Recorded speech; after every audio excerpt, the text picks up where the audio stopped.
Hello, brothers and sisters. Welcome to day 65 of the Chronological Read Through the Bible. Today's commentary covers Numbers chapter 22 through 24. And we are introduced to a very strange character today. Balaam, son of Beor. And the Moabite king has seen this vast number of Hebrews now approaching his kingdom. And he wants them dealt with. And he realizes it is beyond his army's power to stop them. And so he goes to this oracle to ask him to curse the Hebrew people, that then his army might have power over them. And I want to clarify to you, because you're going to read a lot of things, or have read a lot of things throughout this passage that could almost be a little confusing, because it's like Balaam is saying, well, I can't say anything or speak anything over the Hebrews that God has not told me to speak. And then you're thinking, well, no, does this mean he's a prophet of God? Well, no, he is a prophet, but he's not a prophet of God. And he does even later use the term Most High, but he's still not a follower of God. And I know it seems real confusing, but I want you to think of it this way, and we're going to look at a couple of verses out of the New Testament scriptures which address this. You know, there are preachers and even evangelists who really, even though they will use a Bible and they'll use God's name, they're not in it for the Lord. They're in it for themselves. And even at the one point when Balaam sends the word back to Balak, when he sends this message back to him, he's like, oh, well, even if you gave me a house full of silver. But there had been no mention of a house full of silver. That's sort of like, hello, there is a price, but a little higher than a house full of silver. It's kind of indirectly putting that mental suggestion there. To this day and age, we have a term for that. It's called neuro-linguistic programming, and that's really what he's doing. And that's a lot of times what people like that, those not speaking of a prophet of God, but that's what a lot of these false prophets would do. They would have their little schemes, their little magic tricks, and they would sway people like that. And there are many even to this day who do very similar things like that. I could tell you some stories out of Nigeria where they would have a person that they would basically say, okay, we saw this person giving the offering, and there when they would take up their offerings in the churches, people would dance down the pew waving their money in their hand anyway, and they would make sure that week that person had a very prosperous week financially. And then that next Sunday, that person would come up and give their testimony of all this money, how they put in just $20, and they ended up with a couple of $100. And you see, it would then be this thing of to encourage everybody else to give. I'm telling it in short, it's a longer story, but that happened in a number of cases. Happens right here in America as well. So that was the programming that he was sort of putting into Balak's mind. So let's look at the New Testament scriptures and see what they have to say in particular on this character, Balaam. And the first place that we really find is out of 2 Peter. So 2 Peter chapter 2, verse 15. It's picking up here kind of in the middle of the sentence. But forsaking the right way, they have gone astray, having followed the way of Balaam, the son of Beor, who loved the wages of unrighteousness. So this is in short, it's speaking of people who are going away from the Lord, who are preaching a different message, and saying that these people, they've gone the way of Balaam. Well, then let's look again at Jude. Jude verse 11. And I'm not saying a chapter because there are no chapters in Jude. So Jude verse 11. Woe to them, for they have gone the way of Cain. And for pay they have rushed headlong into the error of Balaam, and perished in the rebellion of Korah. Now you remember we just talked about Korah. Korah is the one that swallowed up by the earth.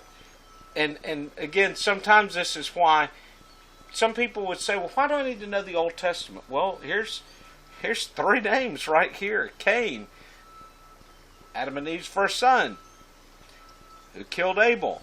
And then Balaam, the false prophet. And then we have Korah mentioned. So just to put that there, but what's it speaking of? It's saying that he rushed headlong for pay. They rushed headlong into the error of Balaam. So there are people who do things obviously just for money or fame. There are some that the money's not as important as their name being known, making a name for themselves. Remember, if we go back to the Tower of Babel being built, they wanted to make a name for themselves.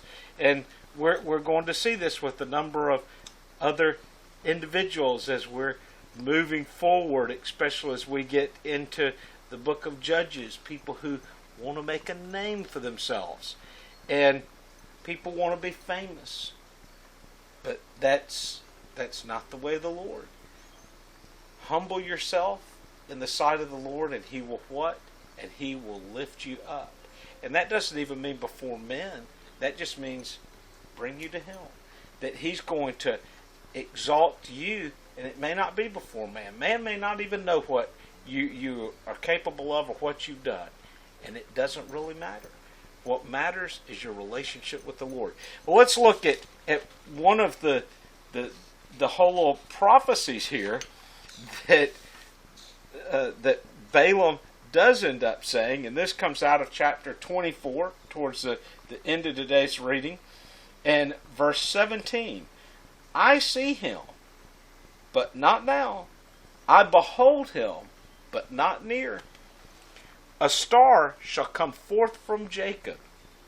A scepter shall rise from Israel. A small and shall crush through the forehead of Moab, and tear down the sons of Seth. Edom shall be a possession. Seir and its enemies shall also be a possession, while Israel performs valiantly. One from Jacob shall have dominion, and will destroy the remnant from the city. Well, this scepter that we think of, and this star, think of the Star of Bethlehem. Think of the scepter shall rise from Israel, the Messiah. This has always been interpreted throughout the ages that this verse is speaking of the Messiah. Even before the Messiah came, they knew that this was speaking of the Messiah. So how could this prophet, who was not of God, but a prophet out for prophets, let's say, how is it that he can be so accurate? Because God put that there. Now, I know I've skipped over probably the part that is a little exciting, where he's on his donkey and he's headed out with the army, and all of a sudden the donkey stops and he beats the donkey, and the donkey continues, and now the donkey crushes his leg up against the wall along the pathway, and he beats the donkey. 3 times he beats his donkey before the donkey speaks to him. Now, the wild thing is, it's not as much the donkey speaking to him as much as that it doesn't even seem like that phases Balaam. He speaks back to his donkey. Now, maybe you talk to your dog or talk for your dog, but wow, he speaks to the donkey and doesn't even seem to be fazed by that. The donkey also speaks somewhat intelligently too. The Lord has unleashed the donkey's tongue, but why is the donkey speaking? And why did the donkey stop? Why was the donkey not wanting to continue on the journey? Because the angel of the Lord is standing in the path and is ready to take Balaam's life. The donkey saved his life, really. Realize that the Lord will get our attention, but still at the end, we must be willing to yield to Him. Balaam does not really yield to the Lord. Balaam even ends up on top of the mountain looking over Israel. And I think that this is really when the star coming out of Jacob and the scepter from Israel likely even really hits him is, remember as I showed you the other day what the camp of Israel would have looked like as it spiraled out from the tabernacle? It would have been a cross. And maybe being a seer, being a prophet, he may have understood what that symbol was showing, even though it was many, many centuries later that would become a symbol of execution. But being that seer, the Lord likely allowed him to see that vision.